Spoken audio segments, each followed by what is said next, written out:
Hello everyone, welcome to the channel Microbial World. In the previous video, we learned the process of eukaryotic transcription. In today's video, we are going to learn the post-transcriptional modifications in eukaryotic cells. So what is post-transcriptional modifications? After the transcription process, the initial RNA product is called pre-mRNA or primary transcript. This pre-mRNA cannot be used directly for protein synthesis.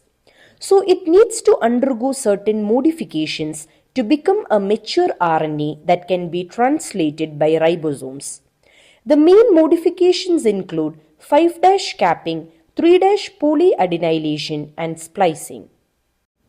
5'-capping of mRNA. 5'-capping is the addition of a special 7-methyl-guanosine cap to the 5' end of nascent pre-mRNA. This process happens early during transcription after the RNA chain is about 20 to 30 nucleotides long. Let us look into the process of capping in detail. The first step in the capping process is removal of gamma phosphate by RNA triphosphatase. The mRNA coming from RNA polymerase II starts with a triphosphate group at its 5' end, that is PPPN. An enzyme called RNA triphosphatase removes one phosphate from the 5' end. Now the 5' end has a diphosphate, that is PPN. The second step is the addition of guanine by guanylyl transferase. An enzyme called guanylyl transferase transfers a GMP, that is guanosine monophosphate, from GTP to the 5' diphosphate RNA end. This forms a unique 5' to 5' triphosphate linkage instead of the usual 3' to 5' phosphodiester bonds in RNA. Now a guanine nucleotide with its phosphate is added to the 5' end of mRNA. Step 3 is methylation of guanine by methyl transferase. An enzyme called guanine 7-methyl transferase adds a methyl group to the nitrogen at position 7 of the guanine cap. This forms 7-methyl-guanosine cap. Methylation of the first nucleotide.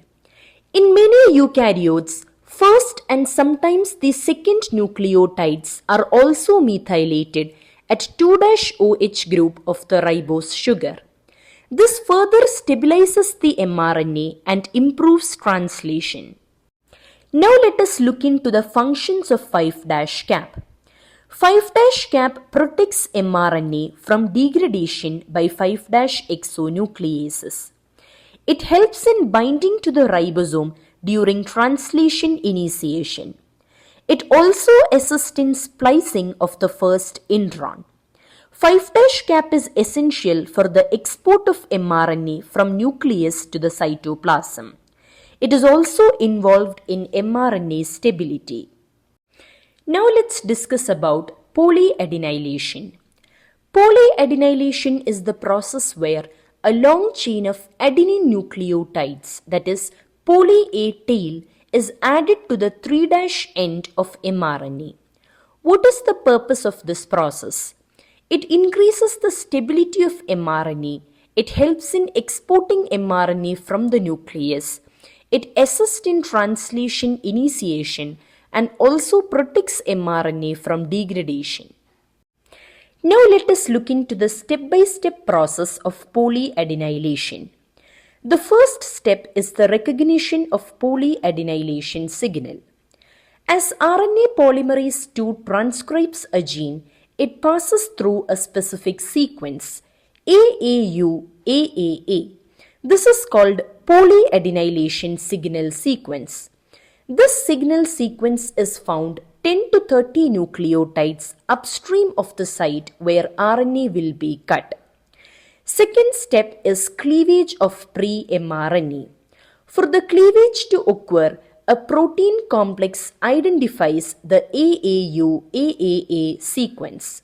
The proteins involved are CPSF, cleavage and polyadenylation specificity factor, CSTF, cleavage stimulation factor, cleavage factor 1 and cleavage factor 2, and poly-A polymerase.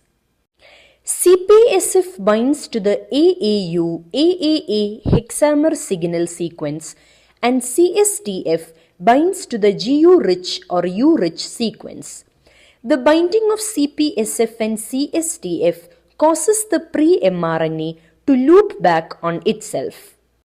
Next, cleavage factor 1 and cleavage factor 2 binds and stabilizes the complex.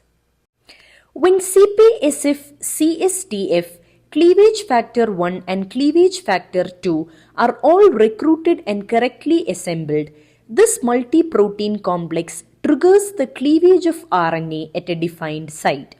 This cleavage leaves a free 3' end on the pre-mRNA ready for tail addition. The next step is the addition of the poly-A tail. The enzyme poly-A polymerase binds and adds adenine nucleotides to the 3' end of the cleaved RNA. This forms the poly-A tail. Once the poly-A tail is added, poly-A binding proteins attach to the tail. Poly-A binding proteins protect the tail and help in mRNA export and translation. Functions of the poly-A tail. As we already said, the poly-A tail protects mRNA from degradation by 3' exonucleases. It helps in the transport of mRNA from nucleus to cytoplasm. It enhances translation efficiency by interacting with initiation factors. It allows the circularization of mRNA, which is important for efficient translation. So this is all about capping and polyadenylation. In the next video, we will be discussing the process of splicing. I hope that this video was useful for everyone. Thank you for watching.